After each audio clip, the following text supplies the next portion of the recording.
Messieurs, dames, re-bienvenue sur votre chaîne RMBO. J'espère que vous allez bien aujourd'hui. J'espère que vous passez un beau lundi de Pâques, la gang. On a eu un motadine de gros week-end, la gang. WrestleMania 41 qui est officiellement derrière nous. John Cena qui a réussi à ruiner la lutte. Incroyable. J'ai eu la chance de faire un live de à peu près 12 heures samedi. C'était incroyable. Merci à tout le monde qui ont été là. C'était tout simplement débile, la plus belle expérience que j'ai jamais vécue en tant que fan de lutte. Merci à tout le monde qui était là et un merci spécial à mes deux amis du podcast Let's Play. Là la gang, faut qu'on se parle parce que oui, énorme week-end côté WrestleMania, mais vous l'avez vu par le titre, il faut parler d'une autre nouvelle qui est sortie et qui selon moi a le potentiel de changer la WWE et son écosystème au grand complet. Pour ceux et celles qui ne l'avaient pas vu, pas de panique, je suis là pour vous.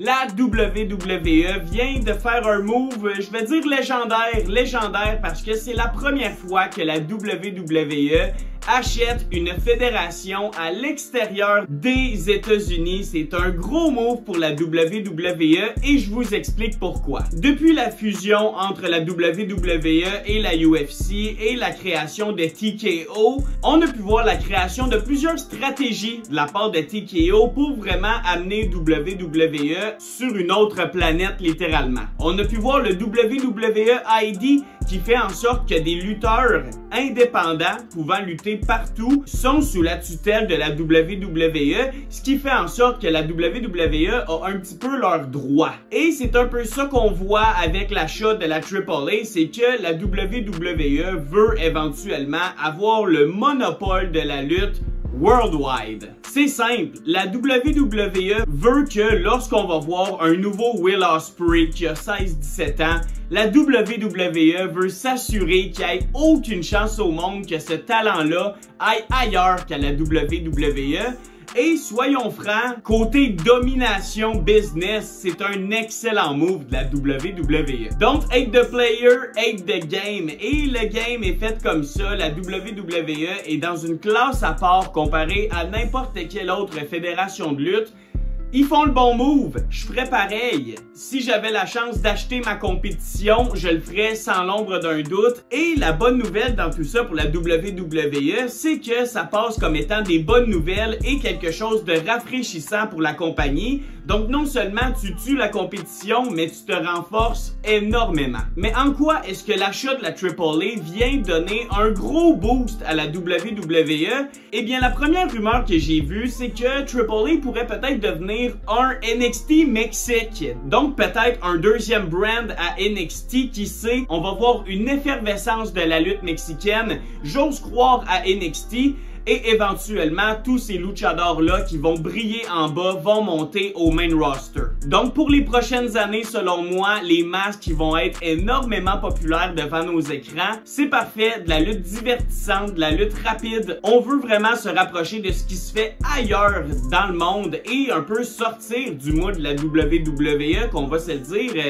c'est des matchs plus storyline. Maintenant qu'un premier achat est fait pour la WWE, what's next? Qu'est-ce qui va être la prochaine étape? Est-ce qu'on pourrait voir des fédérations comme TNA se faire acheter par la WWE, eux qui sont dans un partenariat incroyable en ce moment avec NXT? Et quand je dis incroyable, c'est que TNA, selon moi, ne mérite pas ce partnership-là. Il n'amène rien de bon à la WWE, à part des stars pour une semaine ou deux. Je suis convaincu que la WWE ne fera pas la même erreur avec la AAA. Et le meilleur exemple, c'est la création du PLE Worlds Collide, où on va voir du talent de la AAA, donc énormément de luchadors et de lutte mexicaine, se mélanger au monde fabuleux de NXT, qui est tout feu tout flamme en ce moment.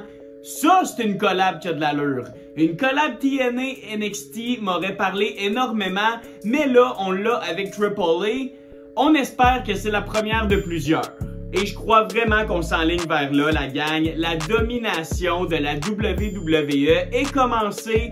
AAA était le premier étage et là, on va voir plusieurs fédérations se faire acheter.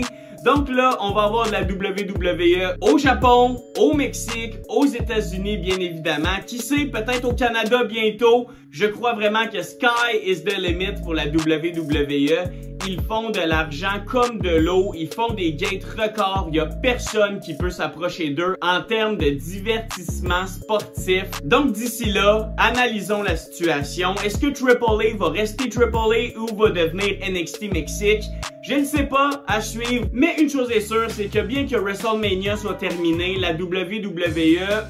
oh boy, qui prendront pas de break et c'est déjà commencé. Donc merci beaucoup d'avoir été là la gang. Portez-vous bien, j'espère que vous avez aimé. Likez, commentez et partagez. Écrivez-moi dans les commentaires aussi qu'est-ce que ça va faire pour la WWE, cet achat-là de la Triple A. Je suis vraiment curieux. Il nous manque tous d'informations en ce moment et ça va être à suivre dans les prochaines semaines. Donc portez-vous bien la gang et comme on se dit comme d'habitude, take care and peace!